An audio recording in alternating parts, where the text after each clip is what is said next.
As the story begins, the child, now growing, is seen accompanying her father on the farm. After finishing their work, he asks her to come home. Inside the house, she curiously examines a map of Edzi. Her eyes are drawn to the strange darkened areas beyond their continent. Uncharted, mysterious, silent. Her curiosity overwhelms her. She turns to her father and innocently asks what's beyond their land. But even he has no answer. He wants to satisfy her curiosity, but he can't. He, like everyone else, is in the dark. Why? Because no one knows. He shares that all humans are born curious, always driven to explore the unknown. But every mission sent beyond the edges of Edzi has ended in ruin. Complete destruction. The cause? For powerful demons guarding the corners of the land, north, south, east, and west. Teams sent to investigate never return. They are destroyed without a trace. She is stunned. Does that mean those places are cursed? Still, her curiosity doesn't die. Her father tells her there is no way to move forward unless the 4 demon lords are defeated. And for that, they must find a solution. He explains that there exist ancient relics, sacred weapons once wielded by legendary warriors. Only those chosen by these relics can battle the demon lords. Until such heroes rise, mankind will remain caged in their small corner of the world. That sparks something in her. The idea of becoming one of those heroes fills her with purpose. She dreams of wielding one of the weapons, specifically, the Sword of Haydn. If she could obtain it, she believes she can fight, win, and finally reveal what lies beyond the darkness. Years fly by. Alicia is no longer the little girl on the farm. She's matured and has been selected among the next generation of heroes. As she sits in a transport truck heading to the outer edge of Edzi, she clutches a pendant around her neck and whispers to her father in spirit, it's time to protect their homeland. She's not alone on this journey. A group of other chosen warriors rides with her. One by one, they begin talking, introducing themselves. Among them is Minol, bearer of the relic Ogunkyo, though he oddly admits he doesn't know his origin. When Alicia is asked to share her name, the group is surprised to see a woman among them. She doesn't speak. She doesn't need to. As they near their destination, Stefan, known for wielding the Tenma relic, cautions them, they're close. Everyone acknowledges Stefan as the strongest among them. Without warning, the truck screeches to a halt. The driver refuses to go any farther. Even before they disembark, chaos erupts. Demons attack mid-transit, claiming the lives of a few warriors immediately. Stefan yells for everyone to exit and defend themselves. Chaos ensues. He quickly organizes them into squads. Archers and lancers take position. Alicia is paired with Stefan to push through the center of the battlefield. She, too, possesses a relic, one called Iwachubane. Alicia's presence on the field is commanding. Her instincts are razor-sharp, and she fights with precision. On a towering ridge ahead, one of the demon lords emerges. He speaks cryptically of a universe ruled by chaos. If the world is born of chaos, then he is, too. Perhaps he isn't wrong. The battle rages on.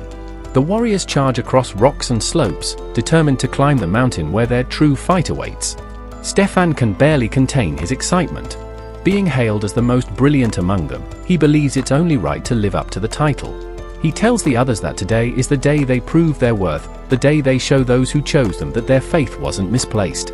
As the group arrives at Mount Moon, the demon lord emerges. His magnificent, if such a word could ever apply. His pale, cloud-like fur and overwhelming presence make him truly fearsome. This is Clevatess of the southern moonlight. Stefan finds himself thrown off balance. He acknowledges the dread building inside him. This creature is beyond terrifying. Yet they've accepted this mission.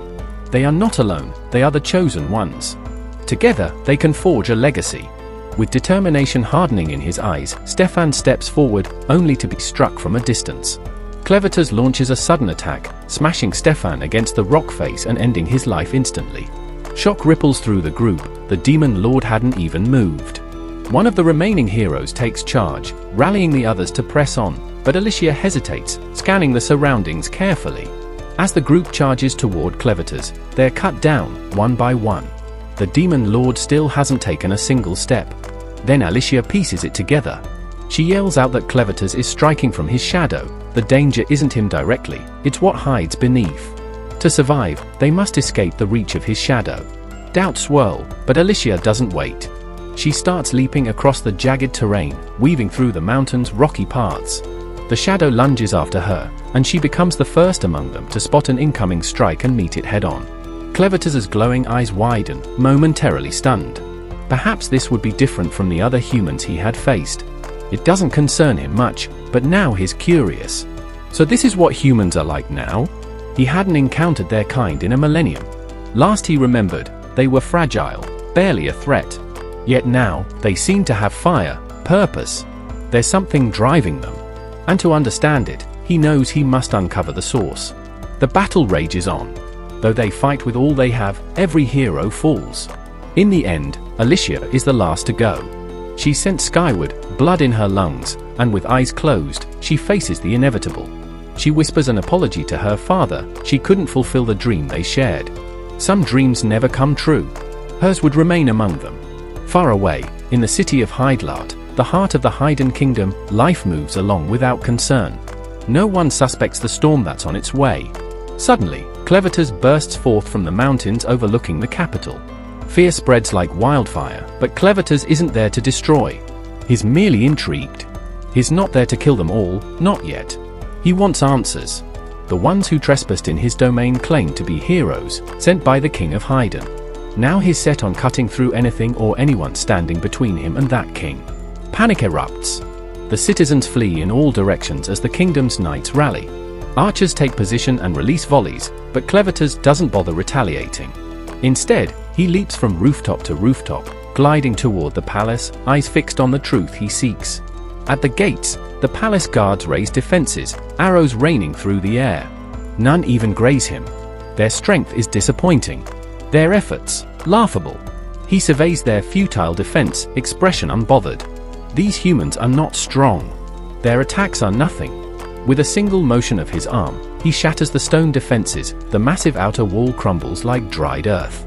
Realizing they're no match, one soldier breaks formation and runs to the throne room. He reports that a demon has arrived. The king listens, his fate unreadable. There's no surprise in his eyes. A demon appearing here means only one thing. The heroes have been defeated. He rises slowly from his seat and begins to walk. There's only one thing left that he must protect, the blade of Haydn, Mana Hydelart.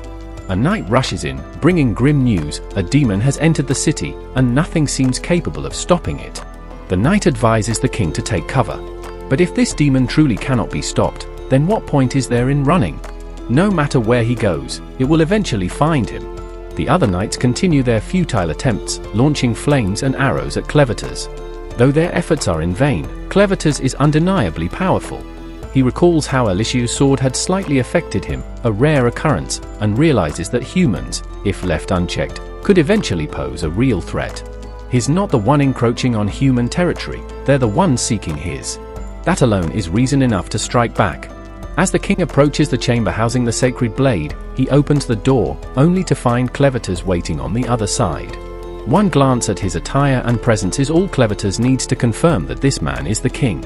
Clevatess speaks fluently in the human tongue, stunning the king. The monarch is taken aback. Demons aren't supposed to speak their language. He demands to know how Clevatess can do so. Realizing the demon's identity, the king listens as Clevatess claims to be the only one capable of saving humanity. Clevatess says he has just a few questions, and the king's answers will decide the fate of all mankind. Not just the people of Haydn, but also those of Dawn, Org, Sir Ada, and Bent. His questions are basic. Who are humans truly? What drives them? What are they seeking? And why are they trying to invade the demon realm? The king scoffs, unwilling to explain anything to a demon. He outright refuses to answer, and Clevatess doesn't bother repeating himself. He swiftly beheads the king and walks away, concluding that humans are inherently dangerous. Therefore, they must be eliminated. However, to erase all of humanity, he'll need allies. A group of loyal beings to help carry out the mission. He begins planning. As he walks through the ruins, a baby's cry pierces the air. A dying woman clutches her newborn tightly in her arms. Clevatess approaches, uninterested at first. It's just a human infant. But then the woman speaks. She begs him to spare the child. He's shocked by her request. Does she not recognize who she's pleading with? She's asking mercy from the very being determined to wipe them out. Clevatess reminds her that he intends to end humanity. If she wants to curse someone for the child's death, she should blame the child for being born human. But the woman pushes back. She tells him it's not the child's fault, no one chooses how they are born. He remains cold. Yet, he challenges her. If she wants the child to live, she must give him a reason to allow it. She admits she's dying and cannot prove the child's worth. But she believes, truly believes, the child will show his value when he grows older. With those final words, she passes. Clevatess picks up the child. He's far from convinced. But if what she says is true, it won't take long for him to observe the child's growth. Time means little to him. He will wait and see what the boy becomes. Elsewhere, in this vast world, humanity is divided into 5 primary races. The Duns, who are the most numerous, the Orgites, known for their courage and the horns atop their heads, the Sladins, reclusive and quiet, avoiding interactions with others, and the Benti, who resemble demon raiders but possess incredible strength. The Hydenians, humanoid in appearance and the most physically delicate among all the known races, stand out for their exceptional intellect. They alone possess the ancient knowledge to forge weapons from the rare arcanocite material, a skill safeguarded by the royal bloodline. Given their lack of physical strength, they have built their reputation and trade by supplying these powerful weapons to the Dun race. Over time, this ongoing exchange has deepened relations between the two races, leading to shared adventures and interbreeding. Even so, pureblood Hydenians have grown increasingly rare. Far from the grand cities where these races dwell, the world outside teems with dangerous, shadowy creatures, among them, massive nine-tailed beasts, reminiscent of folklore. Deep within the lunar mountains, one such creature, a mighty beast named Clevatess, fends off lesser predators attempting to feast on an abandoned human infant. Alarmed by the crying child, he grows concerned the infant won't last long out in the wild. To calm the baby, Clevatess curls his enormous frame around it.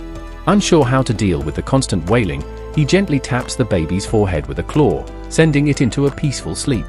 As he watches over the infant, he gets a strange hunch that the child is about to unleash a very messy surprise. True to his instincts, the child soon wakes, screaming again. Frustrated but not entirely heartless, Clevatess sets off in search of a way to care for it. His first idea? A pit. Wait, don't panic. It's not a deadly pit. It's just a bug-filled one. These aren't the kind of bugs that bite or sting, though, they're the kind that feast on waste. As they do their job, Clevatess rambles about his odd assumption that human children grow up overnight. Still unsure of the baby's origins, he regrets letting his soft side lead him to rescue it. But what's done is done, and now he has a human baby to care for. Refusing to abandon the child, Clevatess turns to a more creative solution. Using his dark powers, he revives a fallen human woman named Alicia, whose past is marked by tragedy. After losing her father to dark beasts, she had recklessly led an army to take vengeance on Clevatess himself, only to be defeated. Now resurrected, Alicia lunges at Clevatess in defiance, only to discover her weapons and fallen comrades have all vanished. Clevatess smugly explains that she now lives only by his dark magic, essentially making her undead. Surprisingly, she's still quite striking in appearance. Shocked by her situation, she can't help but wonder how he speaks fluent human language. Though disoriented, she's somewhat relieved to be the sole survivor. But her relief is short-lived. Without warning, Clevatess demands she present her fruits. Horrified, she jumps to the wrong conclusion, thinking the beast is making crude advances. Before her mind spirals further, he clarifies, he needs her to feed the human baby. Realizing what he meant, she protests, but under his magical influence, she's compelled to obey. Hesitantly, she removes her armor and complies. To Clevatess's disappointment, there's no milk. Alicia, embarrassed, explains that a woman must give birth before she can produce milk, basic biology unknown to the beast. Ashamed of being exposed in such a humiliating way, she begs for a swift end to her misery, but Clevatess pays her no mind. Meanwhile, the baby starts crying once more, and rather than addressing the problem, the pair continue bickering over how he came to find the child in the first place. Tired of pointless discussions, Clevatess firmly states that they need to find a way to feed the child. Although she has no experience with childcare, she hesitantly admits that they'll need a nursing woman to feed the baby.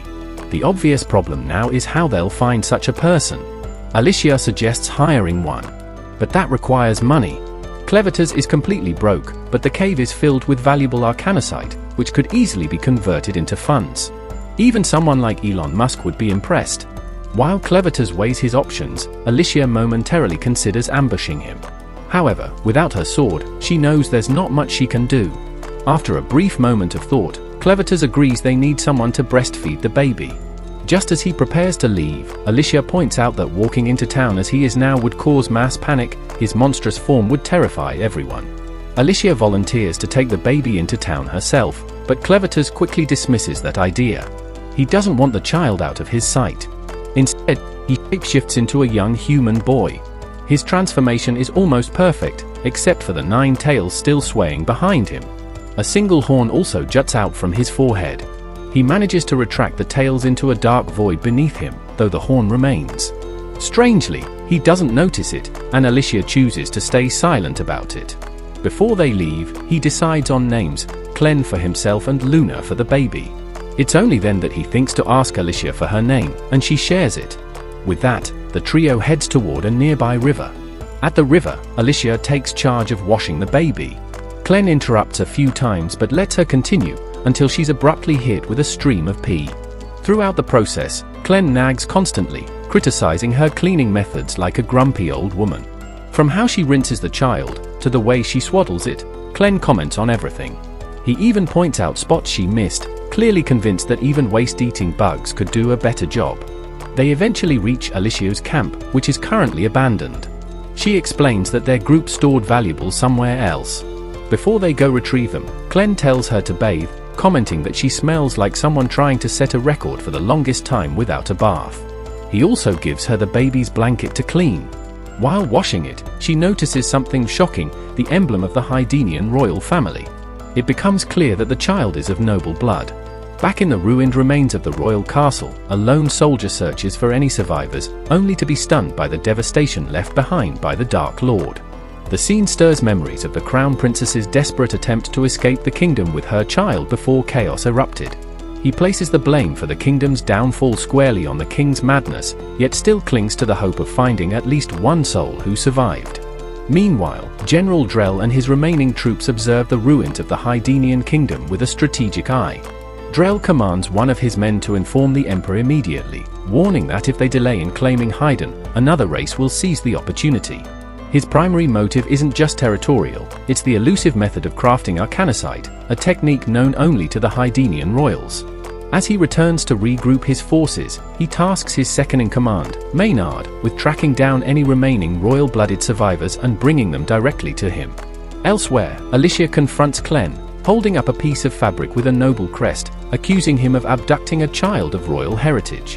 Clen, taken aback, confesses that he was given the child by someone who shares his exact physical form. Alicia doubts his claims, but Clen silences her protests and calmly admits that he killed the king, but only because the king attacked him first. He believes many will pursue the child in search of the arcanicite secret.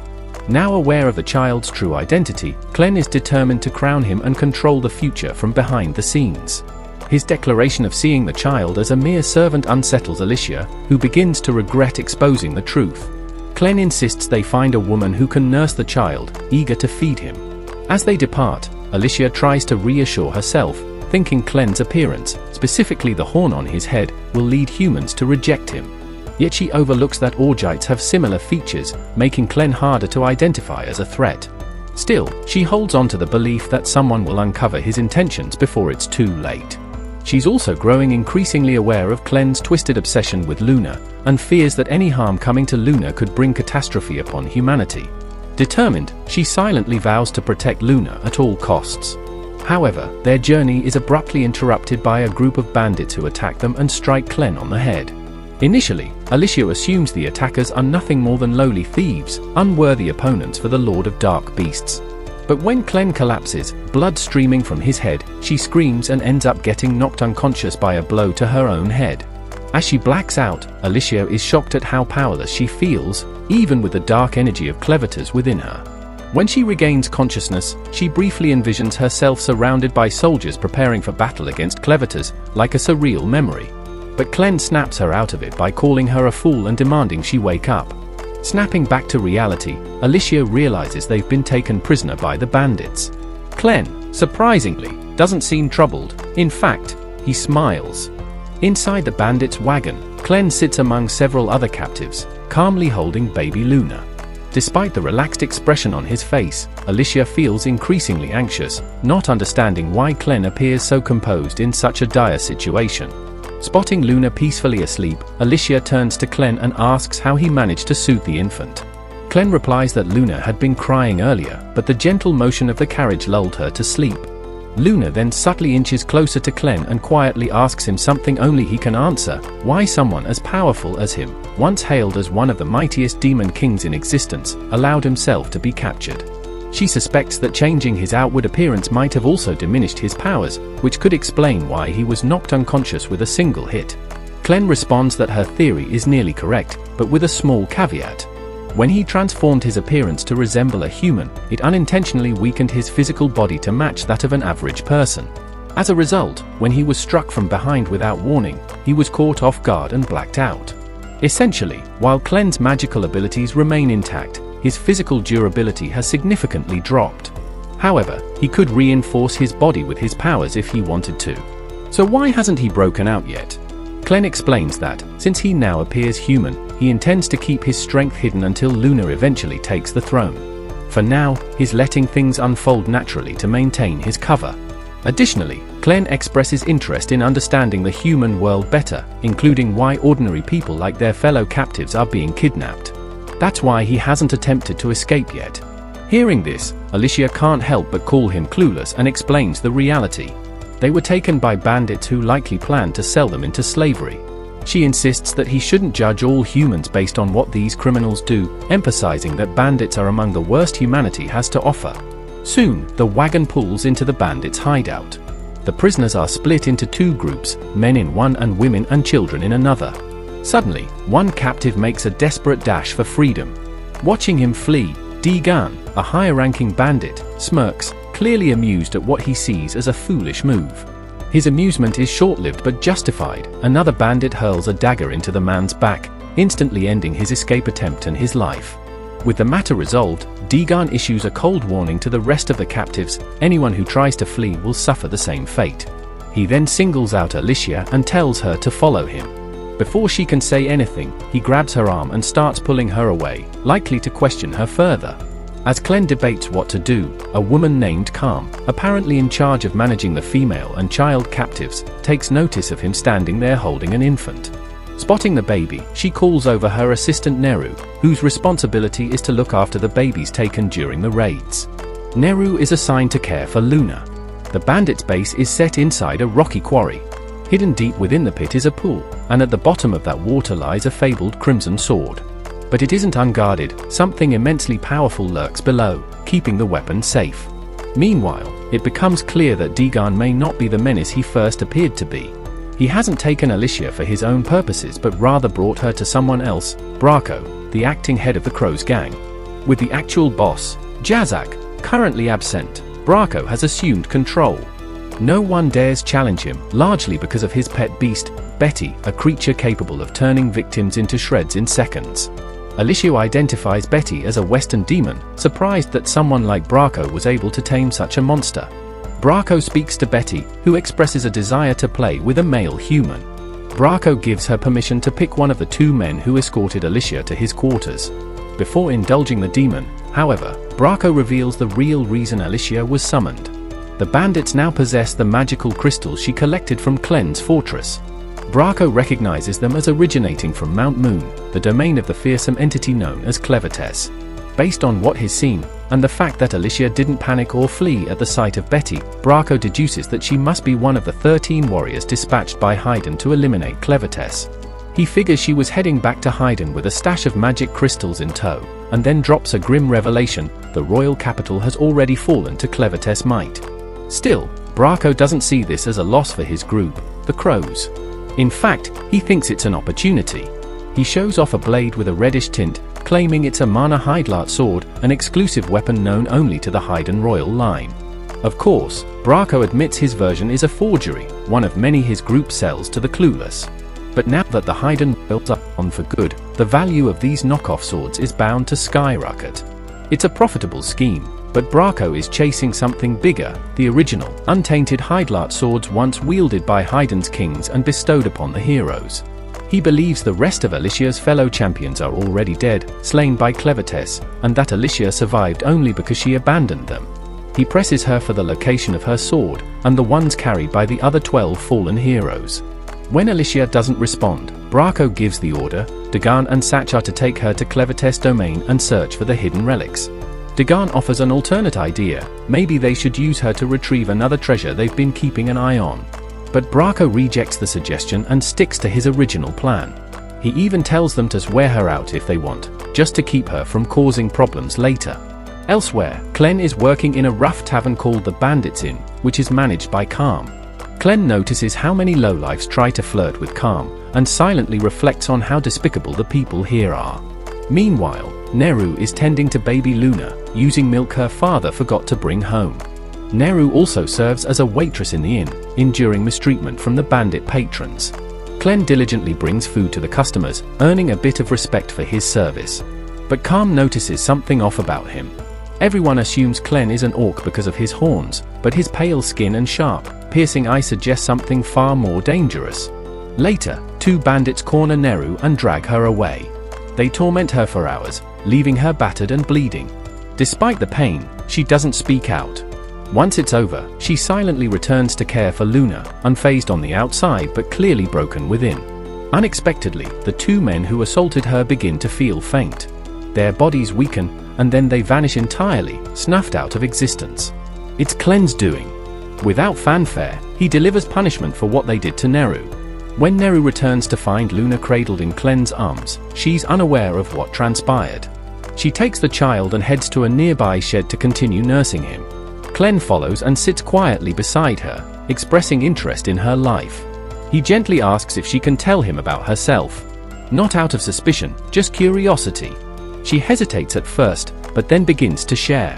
She tells him she's spent her whole life in this place, known only as a member of the Crows. Her past is a blur of shadows.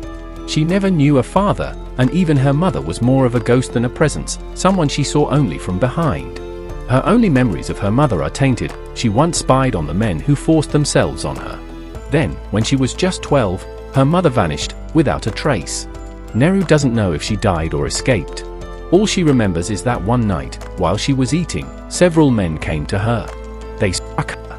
From that point on, her life descended into misery, a relentless cycle of pain and survival. She came to understand that it had always been her mother protecting her all along. Each day was a struggle, her abuse became routine, and she was treated no better than livestock. Everything changed when she encountered Sis Calm. Kami explained to her that if she pleased the men, they'd leave her alone, satisfied and distracted from their cruelty. That very night, she chose to follow Calm. Under her guidance, she learned the art of pleasing men. Though she could never become like Calm, life gradually began to change for the better. Now, she had a source of income and could provide for her children, her body producing an abundance of milk. In this, she found a sense of contentment. Clem, puzzled, asks why she produces milk without a child of her own. That's when she shares the truth. She had been pregnant once, but the child was stillborn. Feeling her baby move inside her had given her a reason to carry on, a sense of hope. But when the child was born lifeless, her world turned cold. When the midwives confirmed her child hadn't survived, she felt herself slipping into the darkness. In that moment, she accepted the idea of dying too. Perhaps she could meet her baby in the afterlife. But then, something unexpected happened. A sudden warmth filled her chest. She opened her eyes and saw a 6-month-old infant nursing from her. The child's desperate will to live gave her purpose. She embraced him, feeding him with all she had. That moment reignited her will to survive. She raised that child and nurtured others who found their way to her. Feeding them and seeing them live on through her was more than enough to make her feel fulfilled. She admits that she tried to bear children again, twice in fact, but both times ended in heartbreak. Clem, growing weary of the heavy tale, interrupts and asks her to make a decision. Would she come with him and serve as Luna's wet nurse? He makes it clear he has no intention of forcing her, but since Luna has taken a liking to her, the arrangement could benefit them all. Luna even taps her, expressing a silent plea for her to join them. Once again, Clem offers her the choice. Would she leave with him to care for Luna? Or stay behind, allowing the vile men to continue using her as they pleased? She understands that the offer holds value, yet she hesitates. From what she knows, Clem is a slave himself. Accepting his offer now might be foolish. She expresses her regret, she cannot go with him. Her heart belongs to the other children she supports, the one she continues to nourish. Handing Luna back to Clem, she departs.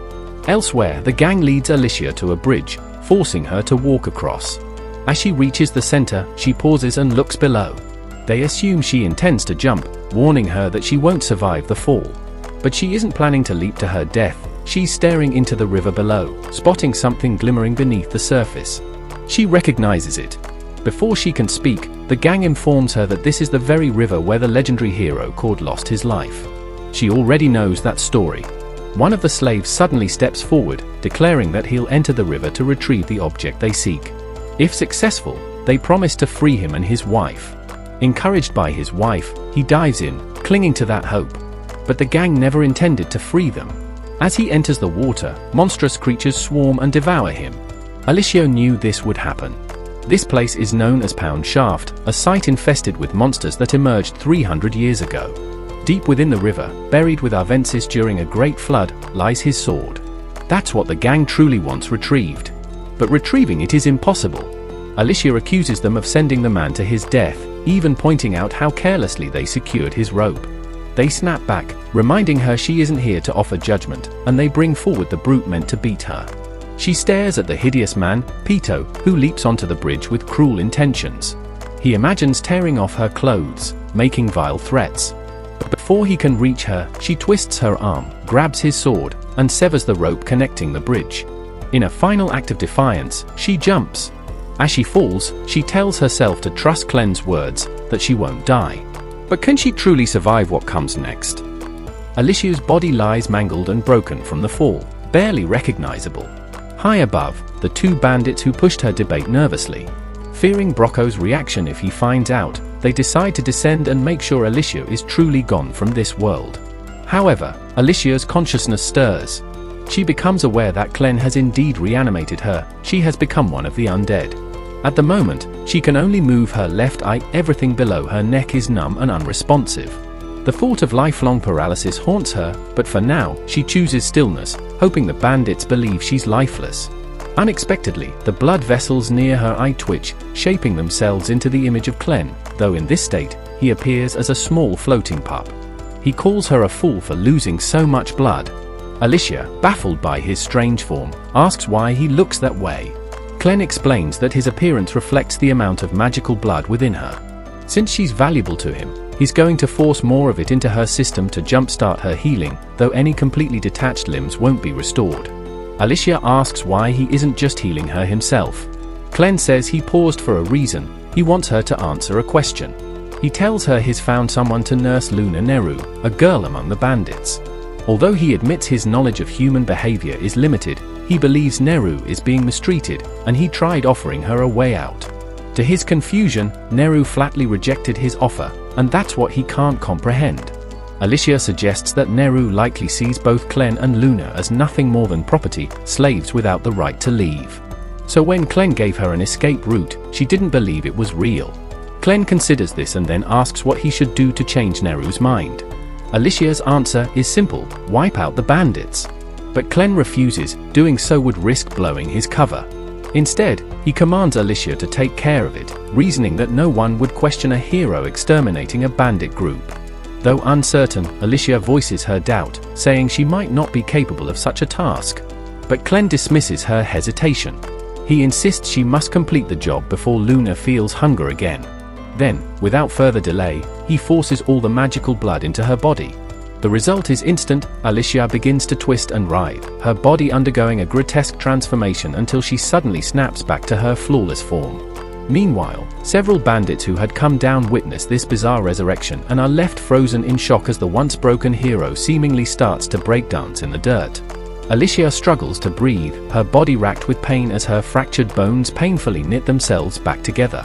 Dagan, the leader of the bandits, remains clueless about what's happening but orders his men to grab her and crush her limbs to stop any further escape attempts.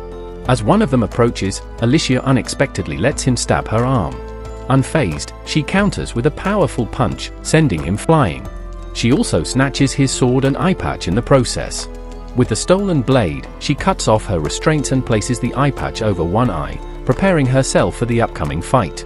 Elsewhere, Clen resumes his search for Neru, promising Luna that this time, he'll convince her to serve as Luna's caretaker.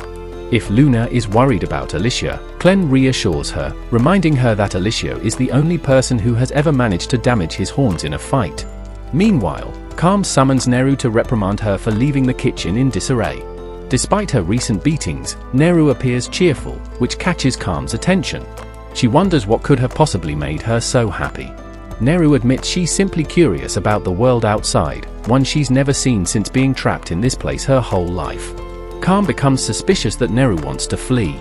But Neru insists she's only curious, nothing more. In her naivety, she accidentally reveals that someone, a slave, has invited her to leave. Brocco, having eavesdropped, steps in before anything else can be said. Calm, panicked, smacks Neru, warning her that she'll never be able to leave. Brocco then asks about the baby and drops a cryptic hint about his future plans involving Luna. Without further explanation, he commands Neru to come with him. Calm realizes he's taking her to be punished but knows she's powerless to interfere. Once they're out of sight, she gasps softly to herself, wondering who will care for the infants now. Clearly implying that Brocco intends to kill Neru. Shortly after, Clen arrives carrying Luna. Assuming Clen is looking for Neru to nurse the baby, Calm, now tense and bitter, tells him that no one can care for the child anymore. She accuses Neru of committing an unforgivable mistake, dreaming of something impossible. Clen presses her for more details. His intense gaze makes Calm feel cornered, so she finally spills everything. While Neru remains unaware of Brocco's dark motives, Calm had sensed trouble the moment he took her away, and she was right. Brocco brings Neru to a cave, and once inside, she's taken aback by the sight before her. Though born among the Crow and raised in their territory, she's never seen this place before. When she questions him, Brocco tells her that this is where he forges magical ores. He elaborates, explaining that these special ores have a variety of uses, hinting at something much deeper going on. He tells her that the lamp he's carrying was made using a magical ore. Deep within the cave system, there are multiple chambers, each containing things they've forged or discovered.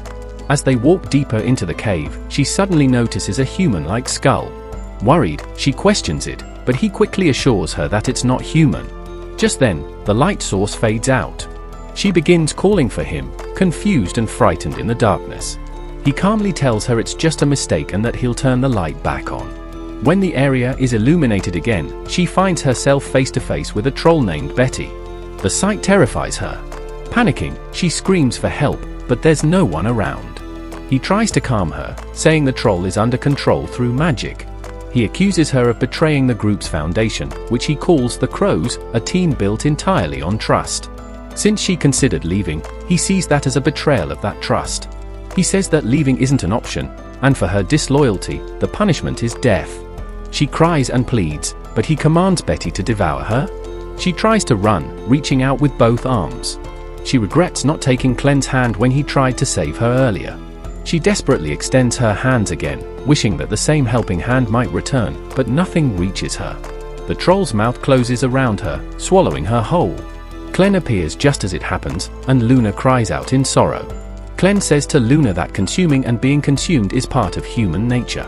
Even demons feed, so it's no surprise that monsters do too. He doesn't blame the troll for what happened. Instead, he blames himself for arriving too late. What baffles him, however, is how a troll like Betty could be under the control of a short man like Brocco. Brocco, now offended by Clen's words, snaps back that Clen must have a death wish. He then instructs Betty to consume Clen and the baby as well. But Betty knows who stands above her in command. She recognizes her true master and refuses. She starts choking, and without Clen needing to act, she spits out Neru. Though bruised and damaged, Neru still clings to life, her breathing faint but present. Clen believes there's still hope to save her, but first, he must deal with Brocco. He tells Luna that only she can comfort Neru. Carefully placing Luna on Neru's injured body, he summons a horn that whisks them away. They vanish instantly, leaving Brocco stunned. Brocco can't believe what he's just witnessed and accuses Clen of using some kind of magic. But Clen, unfamiliar with magic himself, Brocco, starts trying to explain. He pulls out a magical ore and begins describing the essence within it that allowed its creation. He mentions that the lamp he's holding also has such a magic ore, one which enables him to influence monsters, especially female trolls. But now, sensing that his grasp over Betty is weakening, he throws the ore away. The scent it emits fills the entire cave, and instantly, Betty falls back under control. Even Clem feels the ominous power radiating from it. Betty strains against the chain holding her and attempts to strike Clem, who easily avoids the blow. He reflects on his lack of understanding of humans, realizing this makes them unpredictable to him. Frustrated, he lashes out at Alice for not informing him about magical ores. Meanwhile, Alice is doing her best to assess the situation. She's surrounded by numerous bandits, making it difficult to move freely. Her thoughts drift back to her childhood training sessions with her father. She remembers a particular moment when he pointed out the weakness in her strike. That day, he told her that she hesitated before attacking, and warned her never to repeat that. He explained that hesitation reveals fear, and once an enemy sees fear, it disrupts your focus, and that loss of focus leads to defeat. Now, as she fights, it's clear she's outmatched. She's exhausted from the battle. Her mana core is draining rapidly, especially since she's been drawing power from the blood Clem gave her. That energy source is deteriorating her stamina instead of boosting it. On top of that, her weapon is no longer effective. Without an upgrade, she won't make it out alive. So she makes a run for the river, her goal being to retrieve the legendary hero's weapon, Arvensis, hidden beneath its waters. As she rushes forward, she worries about what the bandits might do to her if she fails. The consequences would be brutal. The bandits watch her and assume she's going to leap into the river. For centuries, no one has survived those waters, so they mock her apparent decision. But she's not planning to dive in. Instead, she leaps over the river toward the scaffolding above. As they realize her true intention, some of the bandits leap after her. But when she reaches the top, she slices through the scaffolding, sending most of them plunging into the water below, where monstrous creatures lurk and tear them apart. In the chaos, they suddenly notice she's disappeared. Unbeknownst to them, she's submerged beneath the river. Unlike the heroes from the past, she doesn't need to worry about drowning. She had taken deep breaths beforehand and intends to stay underwater long enough to avoid detection by the river beasts. Her plan is to descend to the riverbed and retrieve the weapon hidden there. But the question remains, can she succeed in her daring move, or will she perish in the attempt? As the barrel sinks deeper into the lake's abyss, the overwhelming pressure begins to torment Alicia. She may be immortal, but that doesn't spare her from the agonizing pain. Despite her suffering, she pushes on, determined, until her eyes catch a glimpse of the mythical blade. Her limbs begin to lose feeling due to the lack of circulation, yet she continues to move through the freezing depths, inching closer to her goal. Just as her fingers are about to close around the hilt, an enormous eye opens nearby. It's then that Alicia realizes she's not resting on the lakebed, she's atop a massive creature. Panic surges through her, but she lunges for the sword, clinging to the hope that its power will be enough to boost her strength and keep her alive. The creature swallows her and the sword in one massive gulp. Inside its cavernous belly, Alicia uses the last of her strength to grip the weapon. Her mind drifts back to her father's words. The ones that told her she was born with the unique potential to awaken the sword's hidden might, something no one else could do. That thought reignites her spirit. With newfound resolve, she forces her way out of the creature's mouth. Though she's bleeding heavily, her abdomen torn open from the beast's bite, she doesn't lose consciousness. Being a hybrid of human and zombie allows her to remain alert despite her injuries. She concentrates on drawing out the weapon's power. Tapping into the sword's energy, she slashes downward, creating a forceful current that propels her upward. Alicia soon realizes that this ancient blade seems to be infused with aquatic properties, behaving like a weapon designed for underwater combat. That makes her wonder, how did the famed hero who once wielded it lose it in the first place? She speculates that the hero must have fallen in battle against the very monster she just escaped. Possibly, this monstrous being is a relic from a forgotten age, a demon that's lurked for millennia, hidden in the lake's depths. Perhaps the mining of magical ore disturbed its rest, leading to the hero's downfall in its territory. As Alicia rises toward the surface, she notices the water littered with fresh bodies, victims of smaller aquatic beasts. But she doesn't fear them. Compared to her, they're weak. She cuts through the swarm effortlessly, carving a path back to open air. Upon surfacing, she's greeted by the sight of the two bandit leaders. They spot the ancient sword in her hand and, despite everything, still consider attacking her, clearly not the sharpest tools in the shed. Before they can act, The lake erupts as the massive creature emerges, lashing out with its tentacles, dragging every human it can reach into its gaping maw. Alicia defends herself with the blade's power but quickly realizes the beast is too much for her to handle alone. Rather than risk her life further, she decides to let the monster take care of the bandits for her. As she begins to leave the scene, she hears the two bandits scream out, begging her to rescue them. They swear they'll follow her every command and insist they've turned their backs on the crows. But Alicia isn't naive. She knows full well these scumbags would betray her, or anyone else, the moment it benefits them. So, she decides to walk away and lets the massive creature finish the job, permanently removing the bandits from this world.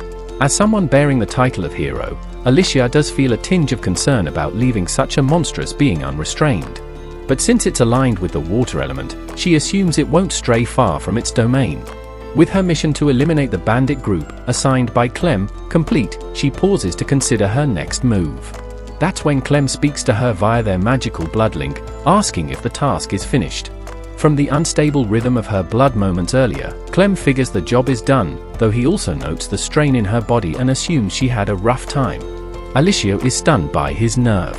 She scolds him for lounging around instead of lending a hand and tells him she had to deal with an enormous demon on her own. Clem apologizes, claiming he was preoccupied with his own problems, which surprises Alicia. She never imagined the strongest demon king could be troubled by anything. Clem admits his human disguise is hindering his full potential, and even worse, the humans are using underhanded, unfamiliar tricks that are proving to be annoyingly effective. He blames Alicia for not mentioning that magic existed in this world and says she'll be punished for keeping that knowledge from him. He's already dealt with Betty, and her mentor Brocco is now fleeing in terror, until he crashes right into Neru's unconscious form. Turning to flee again, Brocco spots Luna nearby, and, true to his villainous nature, decides to take her hostage. Back on Alicia's side, she hurries to the location, obeying Clem's order to come immediately. Resisting isn't really an option. Before Clem can carry out her punishment, Alicia asks about the red fog surrounding them, but he dodges the question and instead demands to know where the sword is. She refuses, saying she fought hard to obtain it and won't just hand it over. Unfazed, Clem finally explains the fog. It dulls the senses of demons, which is why he's struggling to pinpoint Luna's location. Though he could revert to his original form to clear the fog, doing so might cause the cavern to collapse. So, he assigns Alicia the task, reasoning that since she understands magic, she should fix it. Alicia, however, tells him she may understand magic, but that doesn't mean she can use it. Clem can't help but question how someone so useless ended up as a hero. Alicia blames Clem for the deaths of the 11 heroes, arguing that some among them had the ability to use magic. But Clem completely dismisses her accusations and begins to examine the cave on his own. Alicia follows close behind and questions him about what he'll do if Brocco has already harmed Luna. Clem calmly responds that if such a thing has happened, his interest in the human race will disappear entirely, implying that the world could face total annihilation unless they find Luna first. Knowing full well that Luna is the only reason humanity hasn't been wiped out yet, Alicia realizes she has no option but to search for the boy. She walks alongside Clem, scanning the cave, until she spots a trail of blood. She inspects it, notes that it's human blood, and immediately asks Clem if Neru has been wounded. And she's correct, Neru is injured and bleeding. Clem explains that while he managed to slow the bleeding for a time, he knew it wouldn't hold forever. Judging by the smear pattern on the ground, it's clear there are only two possible explanations. Either Neru tried to crawl away with the boy, or someone else is dragging her. It turns out to be neither. She isn't being dragged. In fact, she's the one gripping Brocco by his clothes, refusing to let go so he can't escape with Luna. Earlier, Brocco had stumbled upon the unconscious Luna and Neru and tried to take the boy. Determined to protect him, Neru latched onto his garments and refused to release him. Brocco grows tired of Neru's resistance. He questions how far she's willing to go and states again that all he wants is the boy. He recalls that when he approached Luna earlier, the boy reacted by crying out and pushing his hand away. That shout caused the lamp he was holding to shatter. It's then that Brocco realizes the child possesses magic, and not just any magic, it's more potent than his own. He concludes that Luna must carry Hayden's blood, which is all the reason he needs to take the boy. Now that Luna's worth is clear, Brocco is intent on leaving with him. Since Neru is still gripping his clothes, he warns her that he'll sever her hand if she won't let go. Just before he acts, Alicia arrives and interrupts him. Bruco is stunned to see her alive and demands to know what happened to the assassins he sent. Alicia coldly replies that if those men are still moving, they're likely crawling their way to the afterlife. Clem then enters the exchange and expresses his intention to deal with Bruco personally. Realizing Luna is his only bargaining chip, Bruco draws his sword and threatens to slice off Luna's fingers with every step they take forward. Clem shows no concern, but Alicia holds him back. Clem argues that he could simply regenerate Luna's hands later. However, Alicia objects. Not because it's impossible, but because it wouldn't stop the pain Luna would feel. She chooses a different route and tells Bruco she wants to talk. Bruco agrees to hear her out, and Alicia reveals that she possesses the legendary hero's sword he's been seeking. She presents it and offers a trade, his freedom for the boy's safety. Tossing the sword against the wall, she informs him that he now has two choices: either drop the boy and grab the sword with both hands, or keep the boy and abandon the weapon. Bruco finds this amusing. To him, the fact that Alicia is willing to let go of the sword proves the boy matters deeply. That confirms the child truly carries Hayden's blood. But Bruco isn't convinced that a single blade is enough to make him walk away from the boy. So, he ups the stakes. He'll only let the child go if they reveal the whereabouts of the remaining swords. Alicia hesitates, unsure of what to do, but Clem steps in. He tells her it's just a few swords, and she should give up their location. According to him, all the swords are stored in one location, Moonmount, the very place where Clem had once fought them all. Alicia gives Bruco the answer he wants, and Bruco grins with satisfaction. He believes he's tricked them into giving away valuable information. Taking out a vial of enchanted dust, he pours it over himself and boasts about retrieving the swords for himself. He turns invisible, prompting Luna to cry. Now cloaked from sight, Bruco mutters to himself about abandoning the sword in front of him and heading off in search of the remaining 12. Confident no one can see him, he moves to leave, only to be struck down by Alicia. Stunned, Bruco demands to know how she found him, how she could even land a hit. Alicia explains that she couldn't see him, but she could hear everything. From Luna's sobs to Bruco's own bragging, his arrogance gave him away. She tells him no matter what power he seeks, he'll never be more than a weakling. Clem retrieves Luna and gently wipes away the powder from the boy's body as he prepares to leave. Alicia asks him what he plans to do about Neru. Clem simply replies that the girl is too far gone, her injuries are severe, her body damaged. Though he could heal her, it would require too much from him, and he doubts she's worth it. But Alicia disagrees. She saw how Neru protected the child until the very end, a clear sign of her determination to keep the boy safe. Alicia insists that if she were Luna's mother, she'd want her to survive. Clem reminds her that his magical blood can only be used on one person at a time. Saving Neru would mean risking Alicia's life. But Alicia has already experienced death once. She declares that another death doesn't frighten her. Helping others is who she is, it's what heroes do. She remembers her father once telling her that same thing when she was young. Finally, Clem draws her blood and channels it into Neru. Neru regains consciousness, stunned that she's still alive. She asks if Clem saved her, but he tells her the truth, it was Alicia's choice. If she wants to thank someone, it should be her. He remarks that even though Alicia is strong, she's still human, and predicts she'll be waking up soon.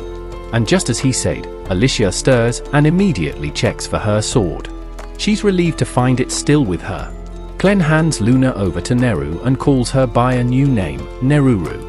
He tells her she's been reborn, and with this new life comes a new name. She must now follow him. Cradling Luna close, Neruru smiles softly, thinking about the path ahead and hoping she won't slow them down.